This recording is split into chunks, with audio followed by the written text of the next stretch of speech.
Hello friends, नमस्कार। स्वागत है आपका अपने YouTube channel maker of modern teacher पर। सबसे पहले आप सबको आज गुड फ्राइडे की बहुत बहुत बधाई। आज गुड फ्राइडे है और सभी जगह छुट्टियां भी हैं। तो जैसा कि हम सब अपने फाउंडेशन 3 डीएलएड के चतुर्थ सेमेस्टर के सब्जेक्ट को देख रहे थे, तो उसमें कल मैंने इम्पॉर्टेंट क्वेश्चंस बताए थे। उन क्वेश्चंस के जवाब मैं आज आपको करवाने जा रहा हूं और साथ ही साथ मैं आपको यह बताना चाहूँगा कि मैंने हर एक प्रश्न का उत्तर अपने हैंड रिटेन नोट्स को पीडीएफ के रूप में आपको बिल्कुल निशुल्क अवेलेबल करवाया है, जो कि कई सारे चैनल्स पर पैसे लेकर दिए जा रहे हैं। यहाँ आपको सारा पीडीएफ बिल्कुल फ्री में मिलेगा। मैं इसके लिए एक अलग से भी वीडियो बना दूंगा कि किस प्रकार आप पीडीएफ को डाउनलोड कर सकते हैं। और वैसे जो भी जानते हो तो वे जान रहे हैं कि डिस्क्रिप्शन बॉक्स में इसका लिंक अवेलेबल रहेगा। तो वो ब्लू रंग का एक लिंक दिखेगा जब आप डिस्क्रिप्शन बॉक्स खोलेंगे तो, और उसमें जाकर के पीडीएफ को डाउनलोड कर लेंगे। तो ज़्यादा समय ना गंवाते हुए आज हम लोग शुरू करने जा रहे हैं विद्यालय प्रबंधन का पहला सवाल कि विद्यालय प्रबंधन का क्या अर्थ है। सवाल जिस प्रकार पूछा जाता है वही सवाल मैंने यहाँ लिखा है। विद्यालय प्रबंधन की अवधारणा, अर्थ को स्पष्ट करें और विद्यालय प्रबंधन के प्रत्यय को स्पष्ट करें। तो आप सब स्क्रीन पर देख पा रहे हैं, इसे मैं आपको समझाते जाऊंगा।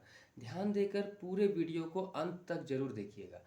विद्यालय प्रबंधन की अवधारणा को आप क्या कहेंगे, अवधारणा या अर्थ के आप क्या समझेंगे।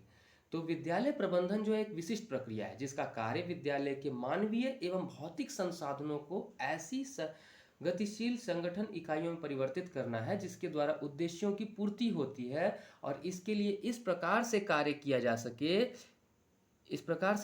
सके कि जिनके लिए प्रबंध किया जा रहा है अर्थात शिक्षार्थियों के लिए उन्हें संतुष्टि प्राप्त हो सके, तथा जो कार्य कर रहे हैं उनमें उच्च नैतिक स्तर बनाए रखते हुए उत्तरदायित्व निभाने की भावना बनी रहे।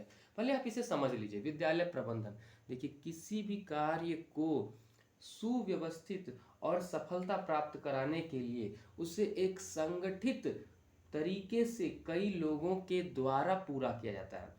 तो कई लोगों का समूह और संगठन होता है विद्यालय, इसीलिए एक सामाजिक संगठन है। तो इसे एक प्रबंधन की आवश्यकता है।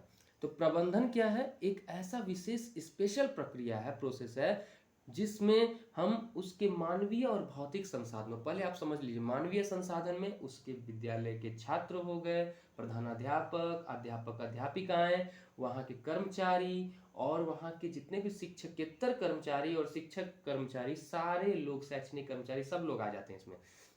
इनके मध्य एक ऐसा तालमेल बना रहे, इसके लिए एक ऐसा संगठन का निर्माण किया जाता है, लोगों का समूह बनाया जाता है जो कि इन सभी कार्यों की संतुष्टि कर सके, जिसके द्वारा ऐसा उद्देश्य प्राप्त करना है कि अधिकतम मात्रा में शैक्षणिक कार्य हो, विद्यालय का जो मूल उद्देश्य है वो पूरा हो सके। और इसके लिए जितने लोग हैं उनमें एक ऐसी भावना बनी रहे कि वे लोग आपस में मिलजुल करके कार्य कर सके। अब अगर दूसरे शब्दों में हम कहें कि विद्यालय प्रबंधन से अभिप्राय है कि किसी भी संगठन या संस्था द्वारा अपने विकास व लक्ष्यों की पूर्ति के लिए योजना बनाना व उसका बेहतर क्रियान्वयन करना तथा उसके लिए सामूहिक रूप से सतत प्रयास करना। अर्थात पहले तो हम प्लानिंग करेंगे, और प्लानिंग करेंगे साथ ही साथ एक समूह बनाएंगे जिसके द्वारा उस प्लान जो हम बना करके रखें उसको इम्प्लीमेंट करेंगे। पहले एक योजना तैयार करेंगे, उसको योजना को तैयार करने के लिए लोगों का समूह बनेगा और लोगों का समूह योजना को तैयार करने के बाद क्रियान्वित करेगा। प्रत्येक संस्था के अपने आदर्श व और लक्ष्य होते हैं और उनकी सफलता पूर्वक पूर्ति के लिए ही उचित प्रबंधन की आवश्यकता होती है। और विद्यालय एक महत्वपूर्ण सामाजिक संस्था है। सब जानते हैं कि जॉन डीवी ने कहा है कि विद्यालय एक महत्वपूर्ण लघु समाज का रूप है, यानी कि यहाँ बच्चों का समाजीकरण होता है। तो जब समाज है तो समाज में संगठन रहेगा और संगठन को चलाने के लिए एक सुव्यवस्थित रूप प्रदान करना होगा। तो अतः इसकी सुसंगठित प्रबंधात्मक व्यवस्था होती है। किसी प्रभावशाली प्रबंधन के अभाव में विद्यालय जीवन में दुर्व्यवस्था एवं भ्रांति फैल जाने की संभावना बनी रहती है और एक प्रभावशाली प्रबंधन ही विद्यालय में उचित व्यवस्था करने में सक्षम रहता है। अर्थात मतलब अगर किसी विद्यालय का मैनेजमेंट सिस्टम बिल्कुल सही नहीं है तो हम यह कह सकते हैं कि उस विद्यालय में लोगों में तालमेल सही से नहीं रहेगा और जिसकी वजह से उस विद्यालय का संपूर्ण विकास नहीं हो पाएगा। अब हम आगे देखते हैं कि विद्यालय की परिभाषा। देखिए, मैंने पहले ही आपको बताया है कि कभी भी किसी भी सवाल का जवाब लिखेंगे तो आप उससे फॉर्मेट बनाएंगे और आंसर का उत्तर का प्रारूप तैयार करेंगे। इसके लिए मैंने पिछले भी कुछ क्वेश्चंस बनाए हैं, उन क्वेश्चंस के लिस्ट को भी आप जाकर के प्लेलिस्ट में खोज करके देख लेंगे। अब आगे मैं आपको बताता हूँ परिभाषाएं। कुछ परिभाषाएं आपको याद रखनी जरूरी है, जरूरी नहीं कि मैंने जितनी परिभाषाएं यहाँ लिखी हैं आप सबको याद रखें, लेकिन जितना आपसे हो सके एक दो। और मैंने कोशिश किया है कि कम से कम शब्दों में अधिक से अधिक जानकारी उपलब्ध करा सकूं, छोटे उत्तर में ही आपको ज़्यादा समझा सकूं। विद्यालय प्रबंधन को अनेक विद्वानों ने अपने अनुसार परिभाषित किया है। जैसे हेरोल्ड कीजन के अनुसार विद्यालय प्रबंधन मानवीय एवं भौतिक संसाधनों की प्राप्ति के लिए समन्वय करना है, अर्थात हमको मैक्सिमम प्राप्ति करना है, विद्यालय से मैक्सिमम शिक्षा का प्राप्ति करना है, तो उसके लिए जो समूह बनता है और उनमें जो तालमेल बनता है वही है विद्यालय प्रबंधन। जेम्स लुंडे के अनुसार विद्यालय प्रबंधन मुख्य रूप से किसी विशिष्ट उद्देश्य के प्राप्ति के लिए प्रयासों को नियोजित, समन्वित, अभिप्रेरित एवं नियंत्रित करने की कला है। नियोजित प्लानिंग करेंगे, समन्वित आपस में समन्वित यानी कि तालमेल बना करके, अभिप्रेरित यानी इंस्पायर करेंगे, मोटिवेट करेंगे लोगों को, और नियंत्रित उसको रेगुलेटरी सिस्टम के द्वारा कंट्रोल भी किया जाएगा। ऐसा नहीं है कि विद्यालय के सारे कर्मचारी, चाहे वो शिक्षकेतर कर्मचारी हो चाहे वो शिक्षक शिक्षिकाएं हो, बिना बेलगाम के जैसे मन करे वैसे काम करें। सबके लिए तालमेल बनाए रखने के लिए समय सारणी की व्यवस्था की जाती है। ये सारा कार्य भी विद्यालय के मैनेजमेंट सिस्टम का है। लूथर गुलिक के अनुसार विद्यालय प्रबंधन सत्ता का औपचारिक ढांचा, औपचारिक मतलब कि फॉर्मल रूप है, और यह एक मान्यता प्राप्त ढांचा है जिसके अंतर्गत निश्चित उद्देश्यों की प्राप्ति के लिए विभागीय कार्यों को क्रमबद्ध रूप से विभाजित करना, परिभाषित करना तथा समन्वित करना सम्मिलित होता है।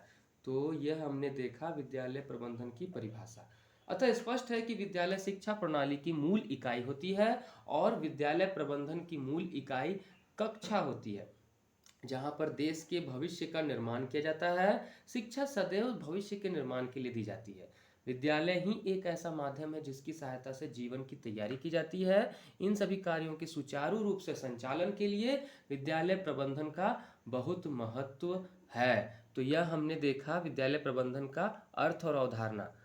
देखिए, इसी में अगला सवाल जोड़ दिया जाता है।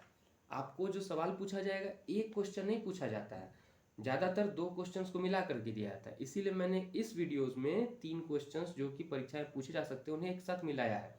विद्यालय प्रबंधन के उद्देश्यों का वर्णन कीजिए।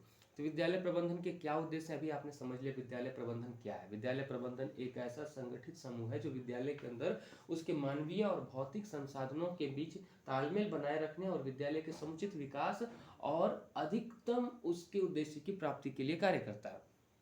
अब हम पढ़ते हैं विद्यालय के प्रबंधन के निम्नलिखित उद्देश्य कौन कौन है। तो विद्यालय प्रबंधन का मुख्य उद्देश्य विद्यालय के क्रियाकलापों को मॉनिटर करना मतलब उनके ऊपर निगरानी रखना है। शिक्षा के आदर्शों व उद्देश्यों की जानकारी देना है। विद्यालय के विकास के लिए योजनाओं का निर्माण करना है। विद्यालय को चलाने के लिए कुशल प्रशासन की व्यवस्था करना। विद्यालय में उपयोगी एवं व्यवहारिक वस्तुएं जैसे ब्लैक बोर्ड, चौक, श्रव्य दृश्य संसाधनों की व्यवस्था करना है। दानदाताओं से आर्थिक सहायता प्राप्त करना। देखिए, ये सारे पॉइंट मैंने इसलिए नंबर वाइज किए हैं ताकि आपको ना, अगर मैं पैराग्राफ के रूप में कहानी के जैसे केवल लिख दूँ ना तो वो जल्दी याद नहीं हो पाएंगे आपको। तो इसीलिए मैंने कोशिश की है कि इन्हें पॉइंट वाइज कर दूं ताकि देखने में भी अच्छा लगे और आपका सवाल का जवाब आसानी से पूरा हो जाए, याद भी हो जाए। तो विद्यालय को चलाने के लिए कुशल प्रशासन की व्यवस्था करना, विद्यालय में उपयोगी एवं व्यवहारिक वस्तुओं की जैसे ब्लैक बोर्ड, चौक, श्रव्य दृश्य संसाधनों की व्यवस्था करना। दानदाताओं से आर्थिक व्यवस्था सहायता प्राप्त करना, मतलब कि विद्यालय को चलाने के लिए जो आर्थिक सहायता चाहिए उसको जो लोग ट्रस्ट के रूप में दान करते हैं उनसे सहायता प्राप्त करना। विद्यालय को हर प्रकार की आलोचनाओं से सुरक्षित रखना, लोगों के बीच में विद्यालय के प्रति गलत धारणा ना बने इसका ख्याल रखना। विद्यालय तथा समुदाय में स्वस्थ संबंध स्थापित करना, आसपास के वातावरण से विद्यालय का एक मधुर संबंध स्थापित हो। विद्यालय के ऊपर लोगों का विश्वास बढ़े। विद्यालय की वित्तीय प्रबंधन को नियमानुसार करना। विद्यालय में होने वाले आय एवं व्यय का दैनिक हिसाब कर रखना। विद्यालय में एक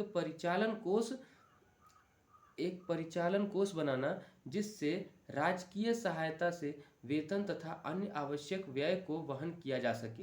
विद्यालय के मुख्याध्यापक के कार्यकाल के लिए आवश्यक उपकरणों का प्रबंध करना। तो यह हमने देखा विद्यालय प्रबंधन के उद्देश्य।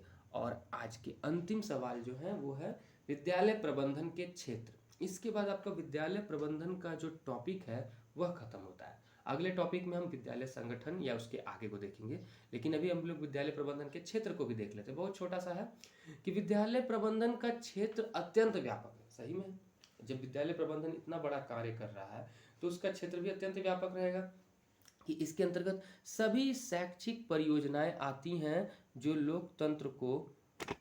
लोकतंत्र की आवश्यकताओं की पूर्ति करती हैं।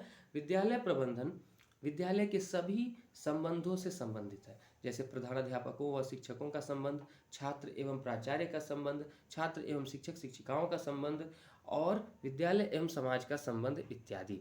अब विद्यालय प्रबंधन के जो प्रमुख क्षेत्रों को मैंने पॉइंट वाइज कर दिया वो इस प्रकार है कि विद्यालय में अनुशासन बनाने के लिए यह भी विद्यालय के प्रबंध का क्षेत्र आता था, और विद्यालय का बजट निर्माण करना, विद्यालय के कार्यालय की देखभाल करना, छात्रों की उपलब्धि का मूल्यांकन करना, विभिन्न सेवाओं जैसे भवन एवं उपकरण, प्रयोगशाला, पुस्तकालय, स्वच्छता आदि, और छात्रों का वर्गीकरण एवं समूहीकरण करना, पाठ्य सामग्री और पाठ्य सहगामी कार्यक्रमों का क्रमिक संगठन विद्यालय प्रबंधन के क्षेत्र के अंतर्गत आता है। तो आज हमने देखा विद्यालय प्रबंधन की अवधारणा, अर्थ, उसके उद्देश्य व क्षेत्र। इसके आगे के टॉपिक को हम अगले वीडियो में देखेंगे। तब तक चैनल से इसी प्रकार जुड़े रहिए और जितना हो सके उतना शेयर व सब्सक्राइब करिए। धन्यवाद।